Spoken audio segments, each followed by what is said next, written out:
2026 թվականի պետական բյուջեի հատկացումների 11,6%-ը կամ ավելի քան 420 միլիարդ դրամը նախատեսված է բաժին հանել կրթության, գիտության, մշակույթի և սպորտի ոլորտներին։ Անցած տարվա համեմատ աճը 16% է կազմում։ Ծախսերի 85%-ը կրթության ոլորտին է ուղղված, 34,8%-ը կկազմեն կապիտալ ծախսերը, ընդգծեց Ժաննա Անդրեասյանը։ 300 դպրոց 500 մանկապարտեզների մասով մենք ընդհանուր առմամբ ծրագրի բյուջե ունենք 385 միլիարդ դրամի չափով, որից արդեն այս տարվա հոկտեմբերի դրությամբ իրացված է շուրջ 153 միլիարդ դրամը։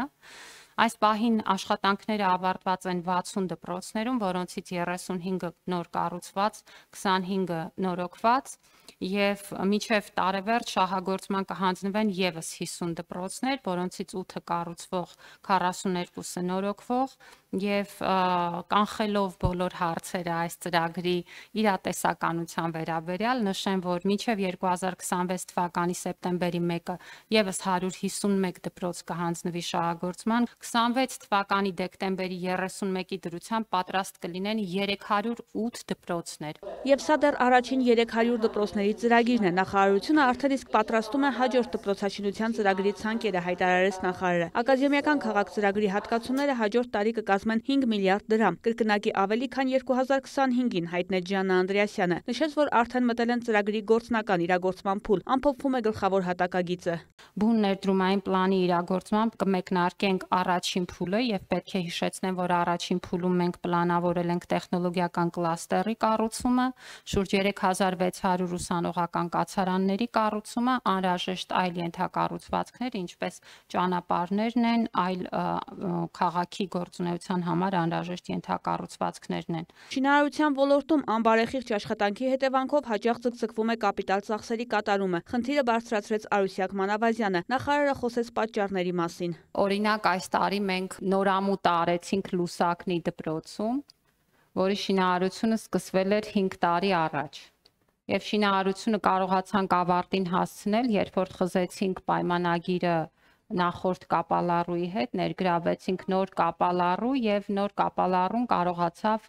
ամփոփել շինարարությունը։ Այս իրավիճակը ստեղծվել է, որովհետեւ տարիներ շարունակ մարդկանց թվացել է, որ եթե ինչ-որ մի բան արվում է պետական ծրագրով, ուրեմն կներեք ցանկացած որակի աշխատանք կընդունվի։ Եթե հրաշքով կարողանայինք 1 տարում բոլոր դպրոցները նորոգել, վերանորոգել եւ նորերը կառուցել, ապա 1353-ից որքանով կնվազեր դպրոցների թիվը ու քանիսը կլինեին խոշորացվողները, հարցրեց Նարեկ Բաբայանը։ Եթե դա տեղի ունենար 1 տարում, ապա մենք կունենայինք 101 կլաստերներ, որոնք կսպասարկեին 185 բնակավայրերի 6065 երեխաների։ Եվ դպրոցների թիվը ինչքանով կնվազի։ Սա նշանակում է, որ մենք առնվազն կունենայինք պակաս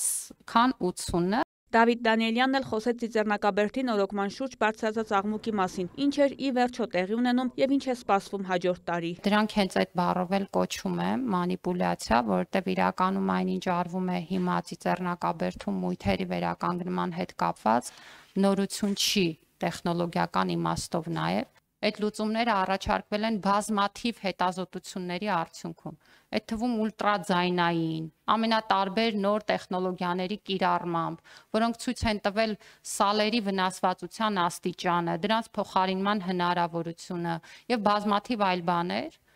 Եվ սա ուղղակի նշանակում է, որ կներեք,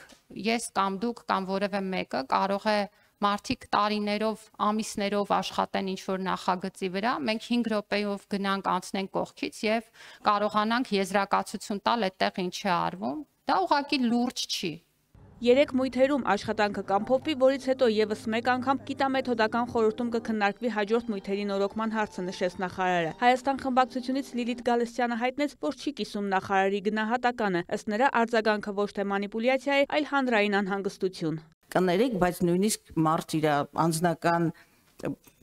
ոնց ասեմ, անձնական ախորի նորոգման պարագայում այդ անորակ, այդ խառաշո են ասում, դրանց ինչ են ասում, այդպիսի շինարարական ընթացք չէր կազմակերպել։ Խոսքը հենց դրա մասին է։ Եվ այստեղ բացարձակապես մանիպուլյացիա չկա, մեր բոլորի անհանգստությունը բխում է հանրապետական նշանակության եւ համազգային նշանակության սրբավայրը